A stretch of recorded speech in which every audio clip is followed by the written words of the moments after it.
Now we go into the final stage of the International Convention of FASECOLDA, Colombia a Safer Country, and thanks to virtuality from the Presidency of the Republic, we will start off this closing session. From the House of Nariño, we have Mr. Miguel Gomez Martinez address us.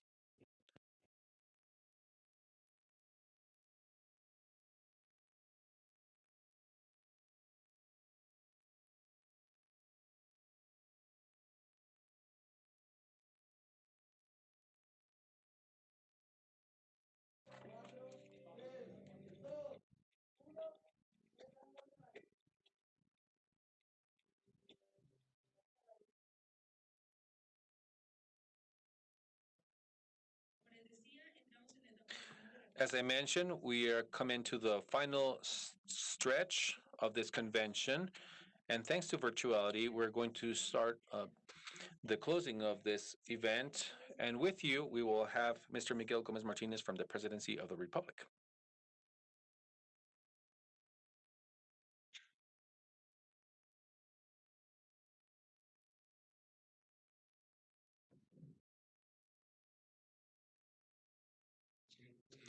Mr. President Ivan Duque Marquez,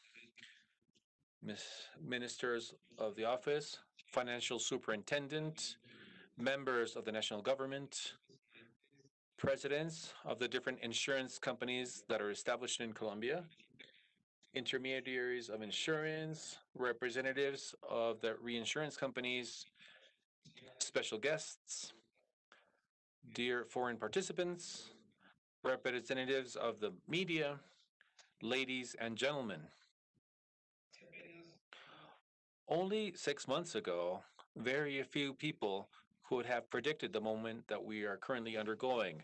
Not even the insurance industry, that are experts in assessing risk, had incorporated accurately the impact of a pandemic that surprised all of us due to its expansion speed and the social and economic effects that it produced on a worldwide scale. Mr. President, I can't start this presentation without recognizing in a clear and emphatic fashion the enormous task that your government has done in these moments of extreme difficulty. In an exceptional fashion, by the situation formulated by the pandemic, this has requested or required an important effect of the presidency to attack these situations of public health.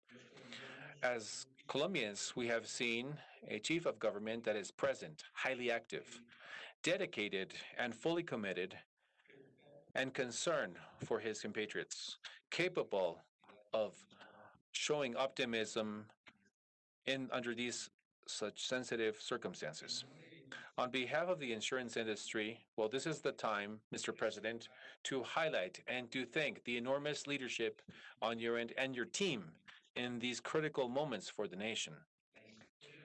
History will remember the youngest president of this republic facing with decision a challenge that no country or any other governor of the world had been prepared for. So thank you, Mr. President Ivan Duque, for this. It is also in this unprecedented environment that I have come here today on behalf of the insurance companies that operate in Colombia to show a summary of the status of the sector and our undeclinable commitment in favor of the recovery of the economy.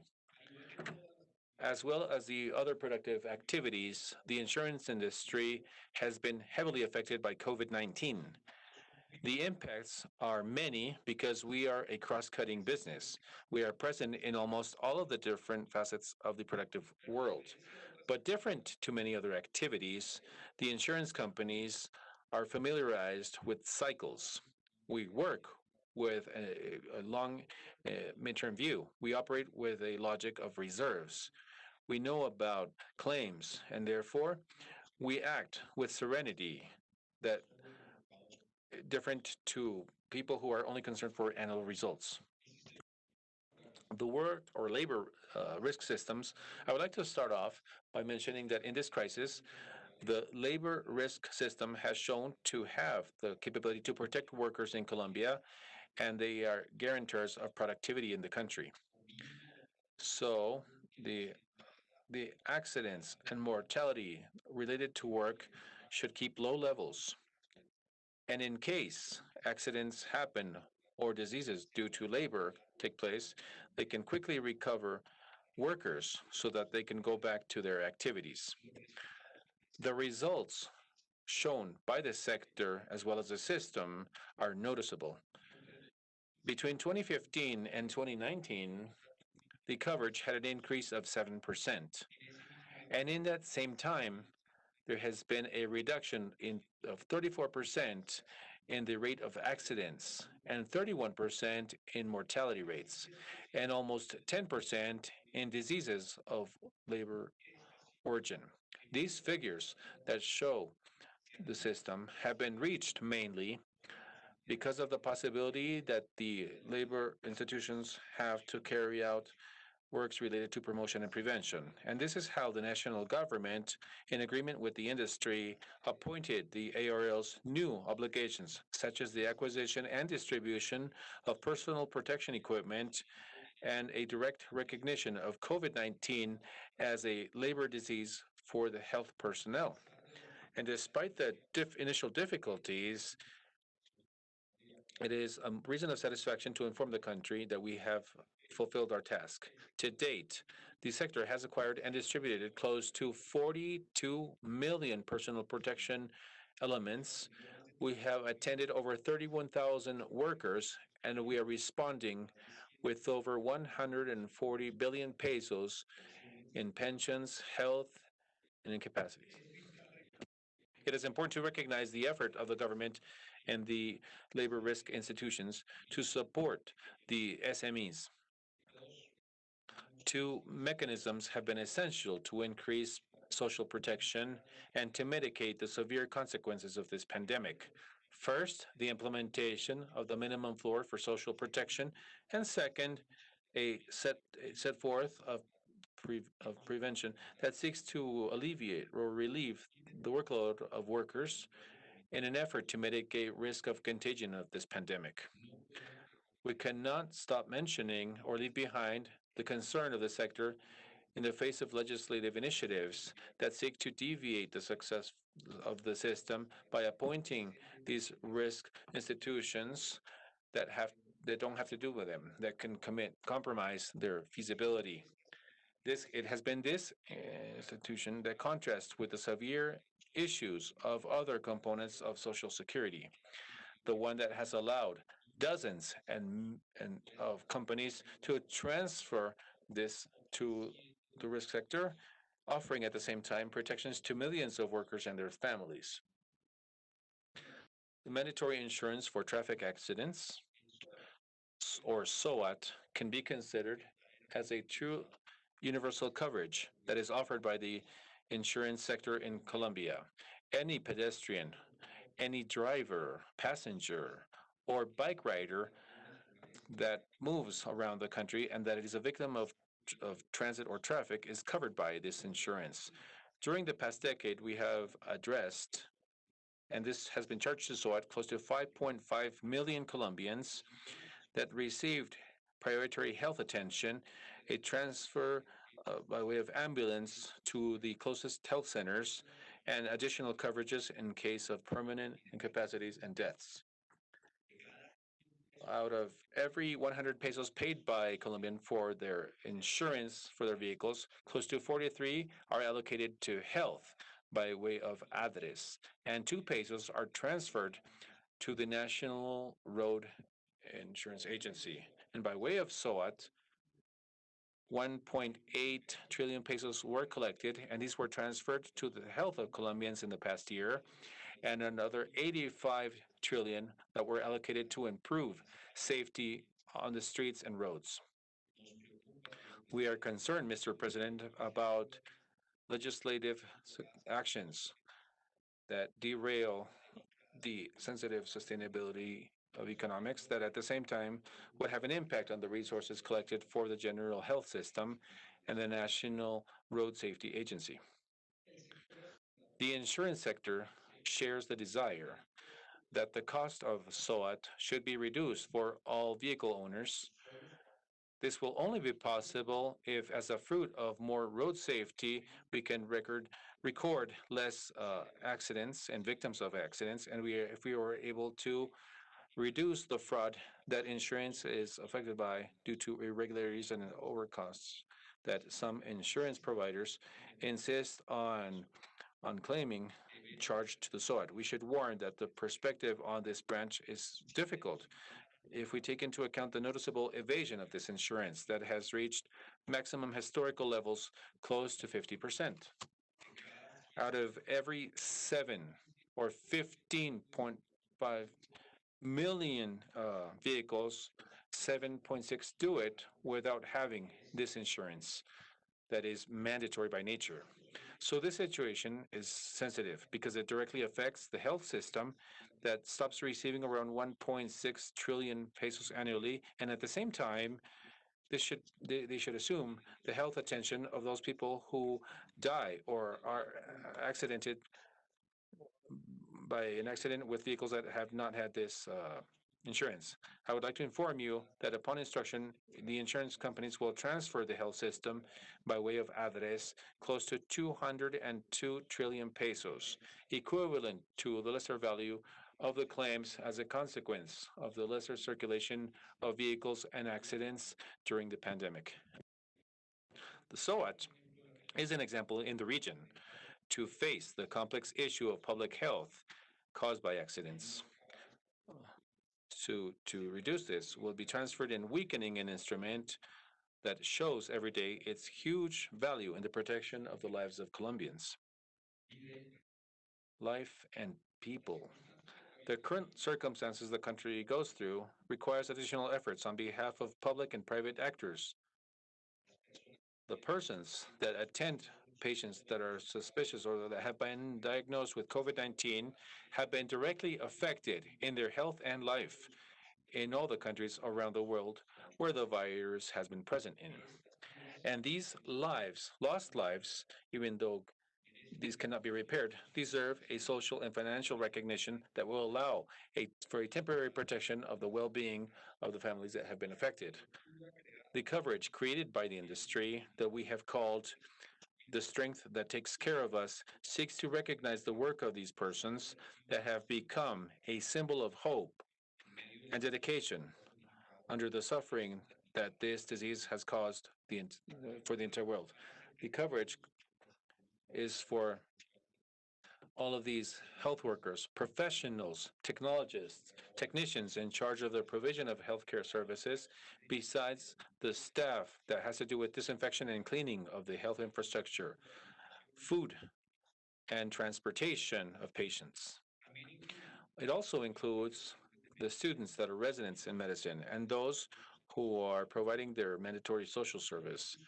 The resources of this coverage are funded entirely with contributions made by the guild companies. In this sense, families should not contribute with any type of resource, and they will receive an amount as a donation.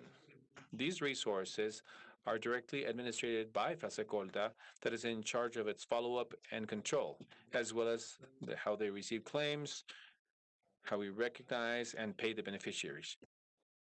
An effort like this is a solidarity gesture from the insurance companies to the country, and we confirm our support to the Colombian people. Social Security. The health insurance or the insurance sector has a very important role in the pensional system in Colombia by way of the insurance and vital rent. And this is how we transfer insurance companies different risks that in another way should be assumed by pension funds, by affiliates, or by those that have retired. The vital rent is a pension by which the retiree has an insurance company and they contract a periodic rent until they die, and that of their beneficiaries in this modality. The financial risks and extra longevity are assumed by the insurance company, guaranteeing an annual increase in pension, as well as an adjustment of the minimum wage or an increase of the index price to the consumer. The this rent is also affected by a reduction in the minimum wage as a difference of the percentual change of the minimum wage and the reduction of the index of prices to the consumer. In virtue of the above, the Guild will put under the government's consideration a proposal for the implementation of a new coverage mechanism for this risk of a reduction of wages that were left outside the coverage left by Decree 036 of 2015. Through this, we pretend to eliminate one of the sources of uncertainty that puts at risk the continuity and the feasibility of the system on a long term. And it proposes a mechanism that benefits all the actors that assume risks in the pensional system. So this way, they can have a financial system that is sustainable, that supports the obligations with those that are in pension. Agricultural insurance. The agricultural aspect is also a strategic aspect by Colombia being one of the 7 countries around the world that has an open agriculture boundaries to produce food agro-energy in a sustainable fashion. Nevertheless, the rural area has high vulnerability with geological, meteorological, anthropic, and market matters. The offering of agricultural insurances has increased in the past years. The variety in the offering of this insurance is very high.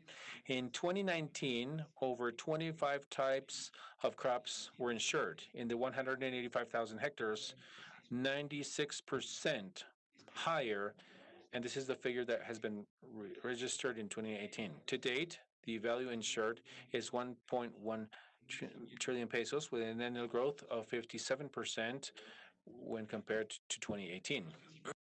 The main crops that have been insured are hectares planted in sugarcane, forestry, banana, rice, corn, and coffee.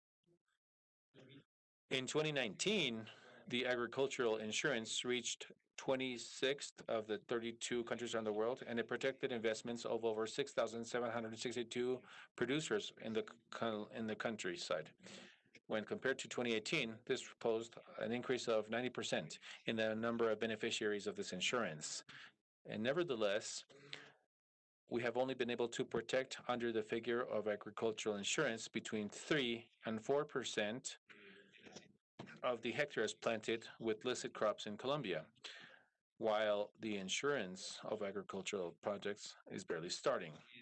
We believe and consider essential the legislative bill for the Chamber of 2020 that seeks to grant legal insurance to agriculture, and for this, we request the support of the national government. The materialization of this will, without a doubt, potentialize a better inclusion in insurance for the Colombian field. Vehicle insurance. The vehicle insurance in Colombia starts to suffer deep changes with regards to the traditional product. These modifications have been motivated mainly by the transformation in the mobilization of persons in the cities, the information available regarding the behavior, the continuous improvement of technologies of vehicles, and the demands of new insurees will have an important aspect in the market. Only 29% of the vehicles registered in the country have a coverage for damages. But starting from the 4th or 5th year of antiquity of the vehicles, this dramatically falls from close to 80% down to 10%. This confirms the long path yet to go through in the protection of drivers. Multi-coverage that protects those insured regardless of the vehicle they drive, and the payment for the use are examples of the new type of vehicle insurance that starts to be commercialized in the country. To this, we add the effort made by the industry, by way of Fasecolda, to speed up the attention of simple crashes that seek the people to minimize their time on the road where their vehicle is committed or compromised. The special case of mandatory insurance and the offering. There are several countries around the world that establish mandatory coverages to the companies and persons that carry out activities considered to be highly hazardous or of high risk. And as an example of this insurance, we have a civil responsibility for the transportation of passengers and the mandatory insurance offered by aerial transportation. In the past years, the companies have shown high claims that have allowed companies not only to review the cost of the insurance, but also the offering of coverage for those who are obliged to acquire it. And this is where we have many issues with difficult solutions. On one end, companies require a coverage for their operation, and on the other side, a small group, but highly representative of these, simply does not meet the minimum conditions of risk necessary so that they can have an insurance. And falsely, we believe that a new regulation that obliges insurance companies to offer coverages to all the insurees is a solution to the problem. To force companies to accept risks that can affect the rest of the mutuality is not only unfair with the other insurers, but it also boosts insurance companies to leave the marketplace. If giving this as a requirement for operations, it is at the same time a quality control of the provider of the service. So if a person, whether legal or natural, doesn't have a coverage, well, this is a warning signal regarding the capability of operating in society under minimum conditions of safety. If for economic or social reasons, we should have these people to carry out an activity that is generally an essential service, well, we need to identify them and create them if we want a scheme of risk transfer that is an alternative, where besides this is, we help them reach an adequate level of risk. At the end, the final objective is not to obtain a policy in the market, but it's to operate under the correct conditions so they don't affect the rest of the society. The joint work between the insurance sector, the national government, and the persons that are obliged to have these coverages is the most promising path to find a solution to the complex issues associated with mandatory insurance. Insurance on engineering. This, signed in 2016, established the creation of guarantees for 10 years for new homeowners in the country. In 2018, the Ministry of Housing related these guarantees and granted a term of 2 years so that builders, developers could start acquiring these coverages. And because of the pandemic, such as elements such as the accreditation and its corresponding register were moved for several days, and this had a repercussion in the effectiveness initially established. The insurance sector and the construction sector coincide with the Ministry of Housing with regards to the need of moving this for a maximum year. This time will be used by both sectors to advance in the socialization in these guarantees, among them one that is currently covered by the national insurance. It is important to mention that Colombia has become a leader in the region to implement this type of protection for home buyers. With the creation of this insurance, we pretend to avoid events like those that happened in the set of buildings in Medellin in 2013. It is important to point out that by Colombia being a seismic country, we have advanced in the design, implementation, and implementation of construction codes for seismic resistance. The decennial insurance has an additional benefit that is important for the country. The creation of a guarantor for housing works not only ensures buildings to be built accordingly to the specifications, but it also creates in the long term a country that is much more resilient before these types of events. Compliance insurance. The infrastructure projects, both national and regional, as well as other important mining projects and real estate projects with public and private contracting, are very important engines for the economic growth. These sectors, today more than ever, are called to be the key elements for the reactivation of the productive machine in our country. Our role as guarantors, without a doubt, contribute to the security required for carrying out these projects, and in this sense, We are fully aware of our social commitment that this entails. The national government and the insurance sector should work as allies in updating and optimization of the guarantees regime so that we can achieve, on one side, to respond to the needs of the insurance required by the state, and second of all, we foster the appetite of the insurance market and the reinsurance market to grant these protections. This shows, once again, the cross-cutting nature of insurance in our economy. And without these protections, either the private national companies, whether these are national or foreign, or the governments would venture out to carry out projects that has a generation of employment, wealth, and competitiveness for the economy. Credit insurance. Under the current situation, companies require a coverage against the possibility of a lack of payment on behalf of their customers. That's why the insurance market has a credit insurance that becomes an interesting and useful tool for economic reactivation. To foster knowledge of this coverage between our entrepreneurs, we will be redundant in a trust so we can advance in the making of businesses, which could not be done otherwise. Entrepreneurs or businessmen have our support. Civil responsibility. It is a pleasure for us to register an improvement in legal security that the insurance has had. The issuance of Circular 005 from 2020 of the Comptroller General's Office, through which there was clarity regarding the legal aspects that offered certainty with regards to the coverages of social responsibility. The national government is aware of the importance that these dispositions are elevated at a law or decree standard. That's why it's fundamental to generate the bill of law so that this would be a decree that limits the extent of the coverage.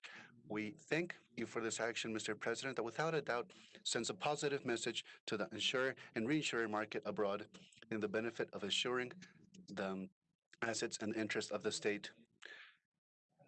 Lease insurance. It's worthwhile mentioning the way insurance companies have supported the owners of real estate property. Through the lease insurance, the sector has assumed the monthly payments for real estate leasing that have been affected by the pandemic. The sector has paid over 183,000 million pesos so far during the pandemic. It is evidence once again that the public sector is solid, since through a solid regime that lets companies answer for their obligations in a high stress scenario like we have right now. In this case, we have complied with our promise with those that rent and those that are the tenants of these properties.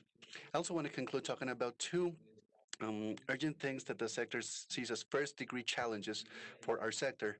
The first one clearly revealed because of the pandemic, where today we are paying a huge cost for having tolerated in previous times, if not supported for decades, very high levels of labor informality in our country. One of the greatest determinant factors of the social cancer is the obsolescence of the labor law that is over 50 years old, and many or period during which many things have changed and many others are consolidating themselves, thinking of labor law and management on account of this juncture. It is urgent to talk about a labor law reform so that half of Colombians, active Colombians that are unprotected in this way, can be under the umbrella of social protection. Secondly, is the pension re- conditions, where only 1 in 3 Colombians can aspire to a pension as of this time. It is a pensional liability that will continue to grow also if you don't reform it in the way it is. And in these two strategic items, the changes against the national government and against change are putting economic balance at risk, and is what more serious, the capacity of generating a better social equality. As public sector, we are willing to contribute to these reforms as we consider them indispensable for the future of our nation. Finally, Mr. President, 70% of the insuring companies that operate in our countries have foreign capital. One of my tasks is to listen to the opinion of these investors that have decided to trust Colombia in its future and in its institutions. I cannot but mention that the totality of them see a promising future for our nation and value us as a regional market of interest. However, just as happens with national companies, and quite frequently, I might add, we see here signals of concern about the legal risk, understanding this as legal uncertainty or insecurity on account of new bills and laws that might be issued, and the judiciary consequences that can, from one day to the next, make certain lines of insurance activity unfeasible. This is always a negative element for business climate or for a business environment. Now, the International Insurance Convention, Fasecolda 2020, will be remembered by the environment in which and conditions in which it took place. We will never forget it. Like we will not forget this period. All of us that have lived will consider before and after the pandemic. It has been a period of pondering and reflection.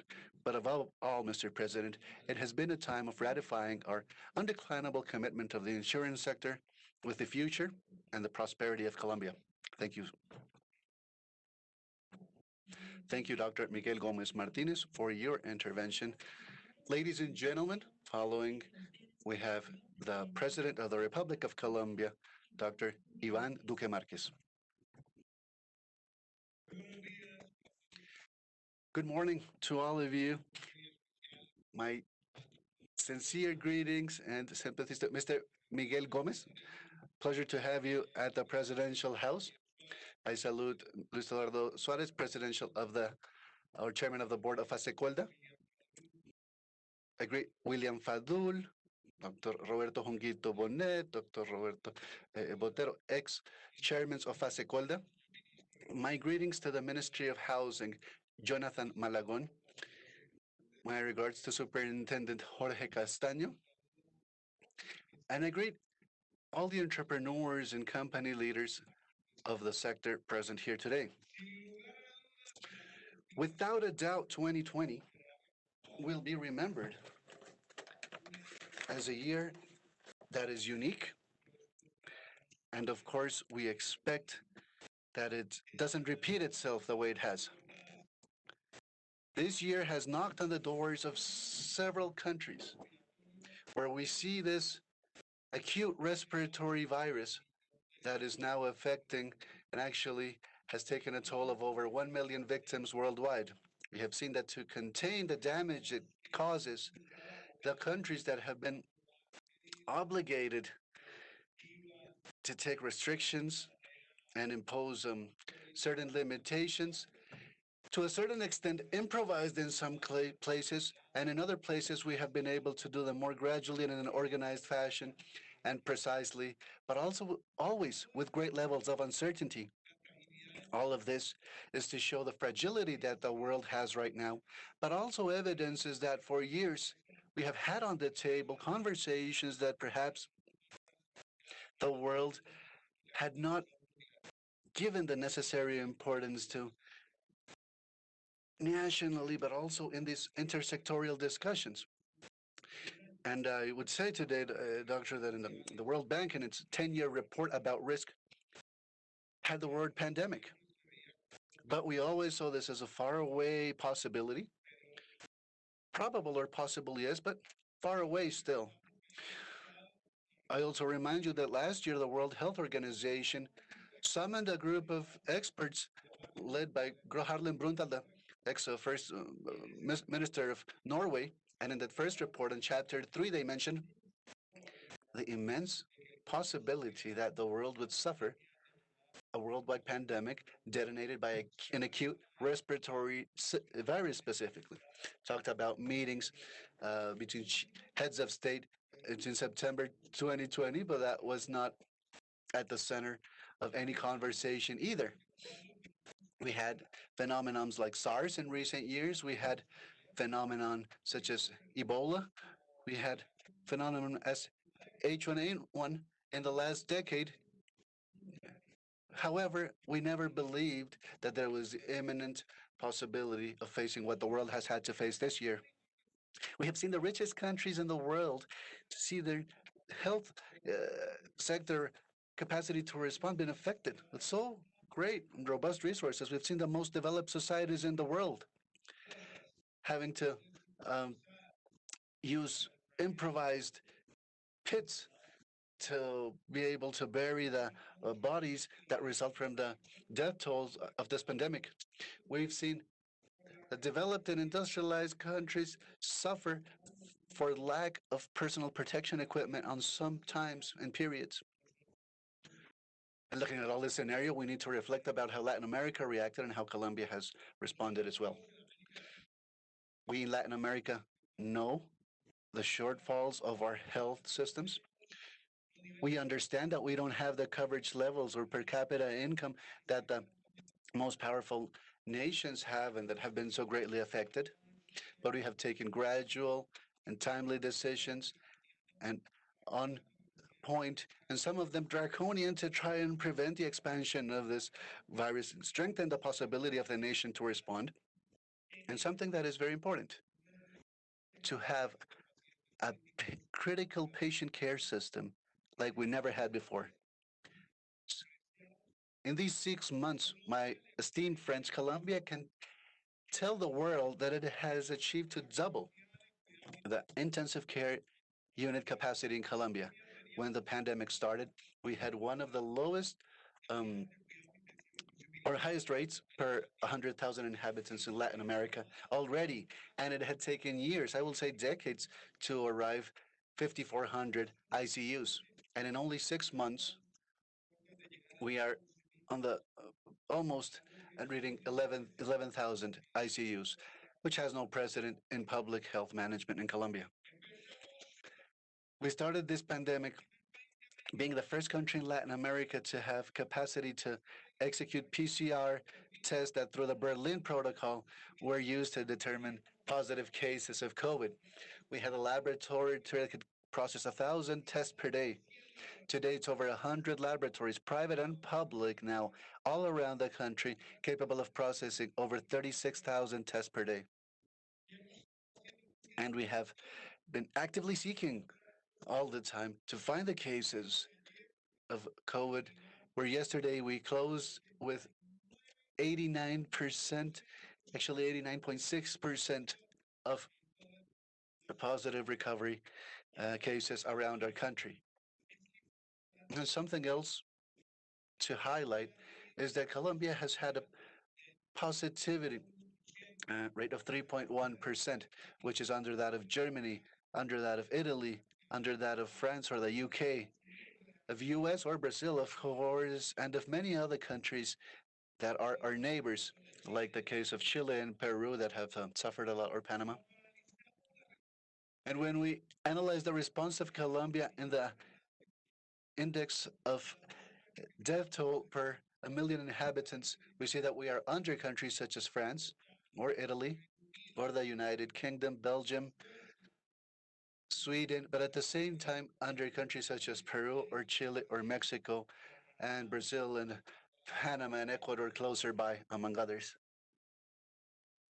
This is not a competition between countries either, but the reflection and the comparison bears relevance because today Colombia is over ICU is per 100,000 inhabitants than most countries in Latin America. This effort has been achieved already, and this effort has been achieved at the same time where we have maintained gradual opening of our economy. Since the first preventive mandatory isolation or lockdown, we had 40% of all economic activity working, and we arrived September where we made the decision to have selective and lockdown and responsible social distancing with over 90% of the economic activity working. And the challenge is to achieve 100% in a responsible way, but do it and continue doing it actively. This is not the only thing we've done. We've made the decisions that have never been taken before to protect the social tissue and the labor tissue in Colombia. I want to point out, Dr. Miguel, that with the insurance sector is going through difficult times, and we had conversations with you that were quite difficult at times where we all needed to act together and as a team, and we were able to do it. And we saw how the insurance sector deployed over 40 million individual protection elements. We put together with Dr. Luis Guillermo Plata and Minister Fernando Ruiz the Strategic National Reserve, where we've also deployed in the different regions of over 40 million personal protective equipment elements. This is also a demonstration that we want to protect those who are tending to the pandemic. And we can also say that we've enabled, under the framework of this pandemic, a social reaction where 3 million Colombians are receiving a solidarity income so that they can have a non-conditioned money transfer to those that had never ever received resources or these benefits from the government. And we will keep this program alive until mid 2021 so that we can have that response reaction capacity. Added to this, during the remainder of 2020, we will be providing extraordinary deposits for the programs of Families in Actions, Youth in Action, and Elderly Program. To this, we also can add the subsidy of 40% of the monthly wage salary to companies that work formally in a company, and for individual employers that has seen affected their company income in 20% or more, where over 3 million workers are receiving this benefit that shall be extended until the month of March 2021, so that it's a clear and powerful tool to reactivate our economy. We also launched the insurance lines of 80 and 90% so that we had the capacity of irrigating credit to the small, medium, and also larger enterprises.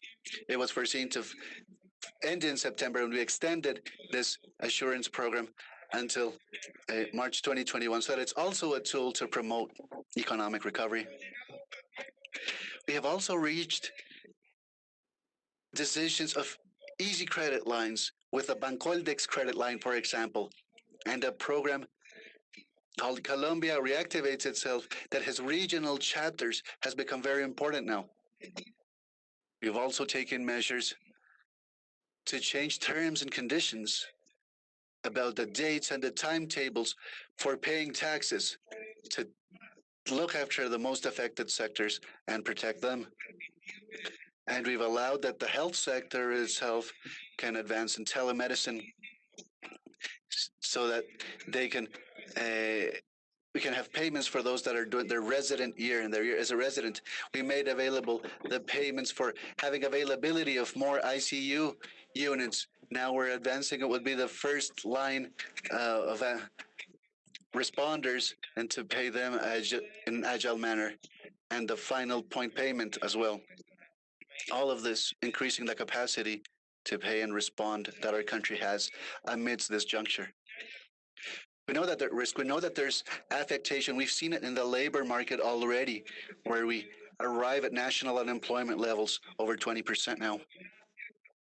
But also, thanks to the measures that have been taken, we can foresee that this week, in the report in the labor market, this is until 31st August, that Data National Statistics Department is talking about 16.8 unemployment. Hence, we've generated 3 million job positions in the past 3 months. And we are not happy just with this figure. We are not complacent. We want to continue to reactivate our economy, our employment generation to help those that need it the most. And I also expect that it is clear here that although we have attended to and administrating such a complex situation with this pandemic, we also proposed to our country an economic recovery agenda under the name Commitment for Colombia, where we are making investments of over 170 trillion pesos with public, private, and public-private investment for the years to come, generating over 1.7 million of job positions that derive from these activities and that will contribute to accelerate our infrastructure projects, to accelerate our housing projects, our renewable and non-conventional power energy projects, and to have greater social service coverage and 150 or over 150 drinking water projects that we increase peace with legality in the PEDET municipalities, and so that we can deploy around our country that collective capacity of being able to be a part of the value-added chains. All of this is already underway, and in the pandemic, we finished the long promised tunnel of La Linea. We delivered 3 new kilometers of the Ruta del Sol, 18 kilometers in just a single direction. We've put down the resources for the projects that will be emblematic in urban mobilization, and hence we shall continue to advance with determination, as we have done in the housing sector, with a subsidy for the most vulnerable families, with an assurance scheme, with the Fresno Vis, as we call it here, because we understand that we will pull this country together forward. And I think it's important to also mention the fact that the insurance sector is a part of this agenda. Since in the 2 years of government, in my term so far, we've had crucial steps for the insurance sector. I would start, Dr. Miguel, by saying that I was not only the author of the law that promoted a partial withdrawal of bonus payments voluntarily from your pension funds, and that we want this to stimulate that more and more families can see in insurance also the possibility of having higher learning of their education refinanced to be able to attend college. And this will mean for many families that father and mother in these years where they're going out of the labor market and still need to pay for their children's higher education, if they insure this, they'll have more resources, and we will improve our pension benefit, as pension scheme as well. I also want to say that in this 2 years that have elapsed of our government, we have had the greatest expansion that Colombia has seen in insurance for the agrarian sector. There's a long way to go. We know that, but the expansion is continuous and vigorous, and we are committed to it. Also, with the measures adopted to stimulate social interest housing and social project housing, with the launch of the FRECH, we also have an opportunity, because each one of these financing schemes represents an opportunity for the insurance sector alongside. We've strengthened the prevention and attention campaigns in terms of road safety to prevent traffic accidents and cleanse from traffic accidents. And we have similar figures to Latin America, where we still have such a high level of traffic accidents, but going down continuously. I should also say that with the transparency that we can see in the health sector, with the insistence and persistence of having a health superintendent that is not afraid to attack those that are not complying properly and protecting the health of Colombians, where we have been closing down bad quality HMOs over time, but also keep close attention to understand the abuse elements in the SOAT traffic accident insurance that had, spaces and loopholes that would not only escape from paying the necessary parties to be paid during traffic accidents, but also engaging in the same activities to drain resources from the health sector incorrectly. We've also had the necessary resources for public works and to have the projects that we had underway continuously in execution, because the worst thing that can happen to the insurance system and the infrastructure sector is that these projects don't reach a happy conclusion. Today we can say that over 70% of the 4G roads that we found when our government came into term, paralyzed or in projects that had been put to a halt, had been a dynamizing factor of labor activity. And I am glad that we talk about these deep and important issues, because for there to be a culture of insurance, we require financial education. And this week, Dr. Miguel, we also reach another milestone in a personal promise of me towards this sector, issuing the COMPES document, National Program Document for Financial Education, where we want citizens to understand the importance not only of financing and saving schemes, but also insurance ones. It is stimulating for me the fact that we are taking decisions in novel sectors like what has to do with the fintech and technology applying to the financial sector, where we have a regulatory sandbox already, but with the idea of going deeper into more and more services, including micro insurance services that needs to be broader applied in our country.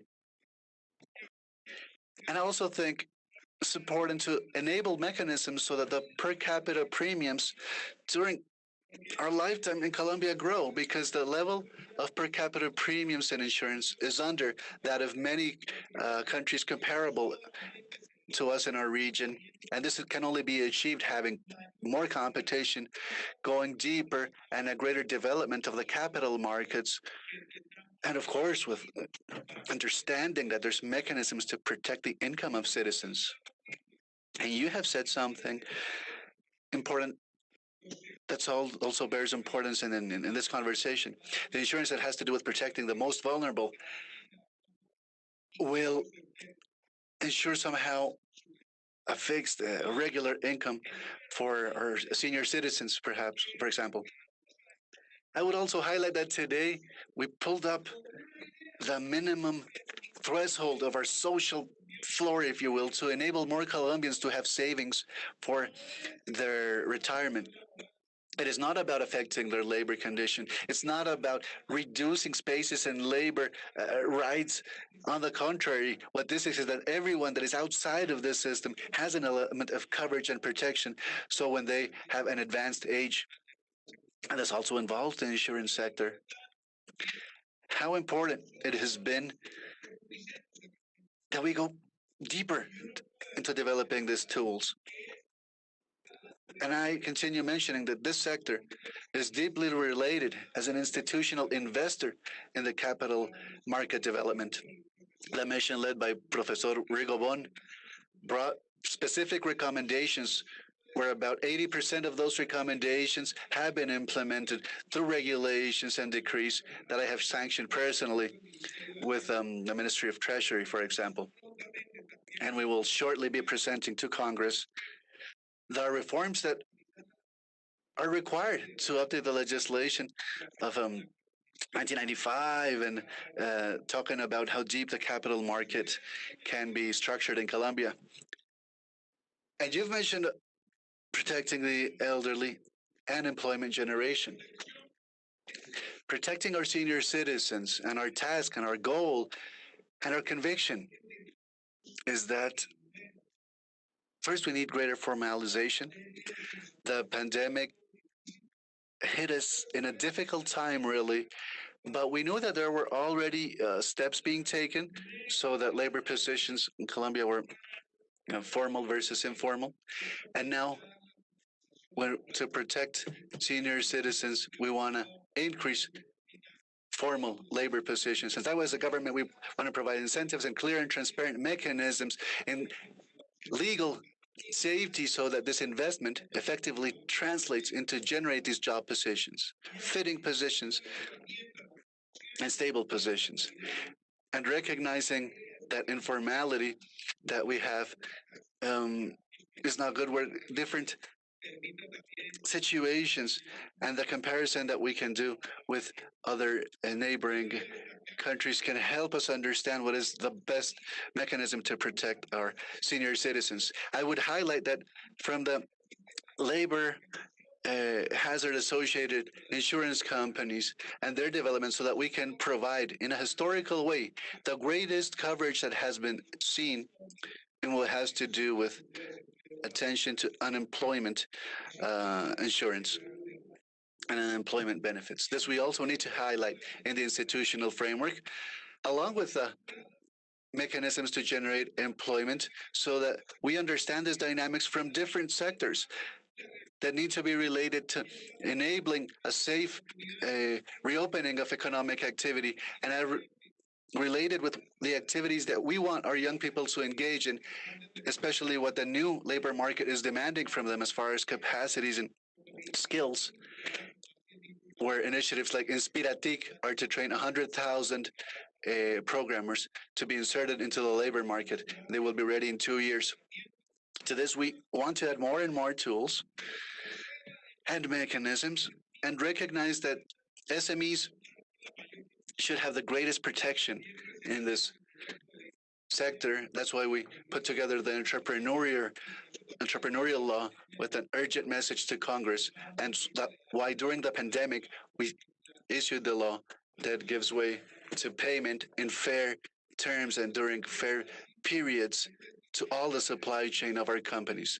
And all of these makes us say that our reactivation and social and economic and our health agenda is fully functioning and producing the necessary well-being. And the insurance sector has a critical role because it has that transversal halo that affects all these sectors. You've judiciously talked about the multiplicity of variables that the insurance sector can affect, and you have a government in Colombia that understands that to generate greater growth, we need to deploy sectors that are the ones protecting our population from the greatest risk. That's why we will continue to work forward with the same enthusiasm. And we will also be working side by side with you so that Colombia reactivates itself and can generate the greater well-being. Thank you so much.